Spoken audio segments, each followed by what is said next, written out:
Jeremy Oliver down here in the Mornington Peninsula at Scorpo Wines with Paul Scorpo, who has Jeremy. just poured, g'day Paul, who has just poured a 2020 vintage of Mornington Peninsula Shiraz. Peninsula is not the first region you would think of in Australia as an origin of Shiraz, but this one is quite distinct, it's quite different. It's for most Australian Shiraz drinkers, it's not necessarily what they would expect, but having said all that, it is exactly what I would expect from a Mornington Peninsula Shiraz. And what do I mean by that? Well, basically, it's a true cool climate Shiraz. This maritime climate seems to, as long as you've got the right site, can produce amazing Shirazes in terms of just depth of flavour and complexity in the wines. This is a clone we introduced from South Australia, SA 2626, and it's. I mean, I put in some. I also, when I planted this, I put in half a row of. There's only an acre. Mm-hmm. Half a row of Viognier, but I've never mixed the Viognier with it. No, you don't need to. Yeah, the Viognier goes into my Bestia. Yeah.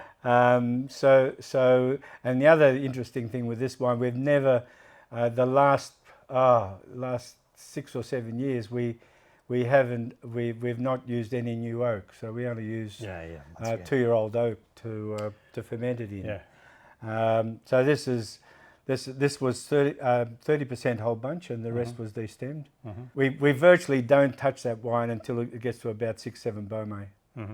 And then we start to work it, but work it really gently. And usually, my new winemaker hasn't done it, but a couple of winemakers who have helped me over the years used to jump in and pigeage it. So it's just a wine that really. People still don't understand these cool climate Shirazes, but so it's a good drink. It's an Australian Shiraz from a cool climate in Australia, made with a philosophy that is more Burgundian, potentially, or to a lesser extent Northern Rhone. So we've done a little bit differently. So it's perfumed, it's floral. Shiraz, when you grow it in a site cool enough, you will get florals.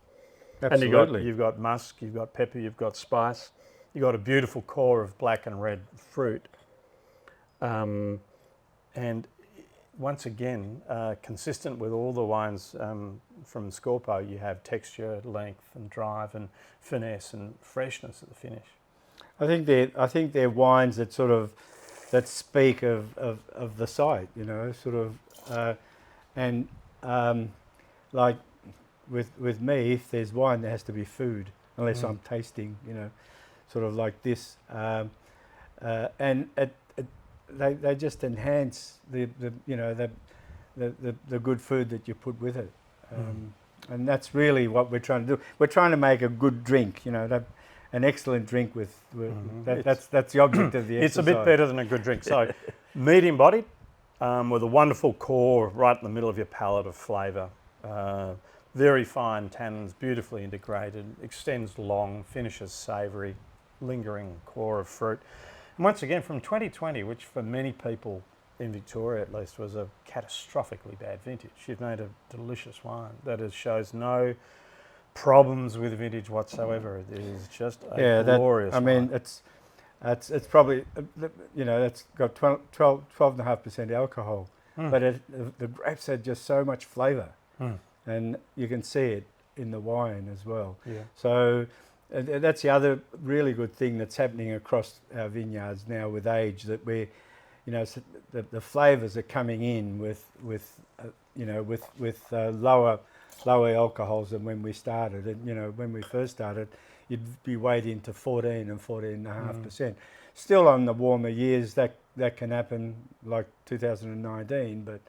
In general, the flavours seem to be coming in earlier.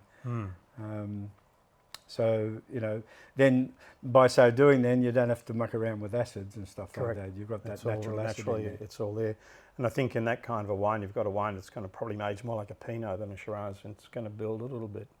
Yeah, as it goes. look, It's you're got already all the starting to blocks. get those terpenes coming in, you know, those spice elements, and the enhanced sort of that enhanced perfume that happens with bottle age sometimes. So those things are starting to come in, and the earthiness has always been there. But it's really balanced and refreshing, you know, back to the acid again. Incredible.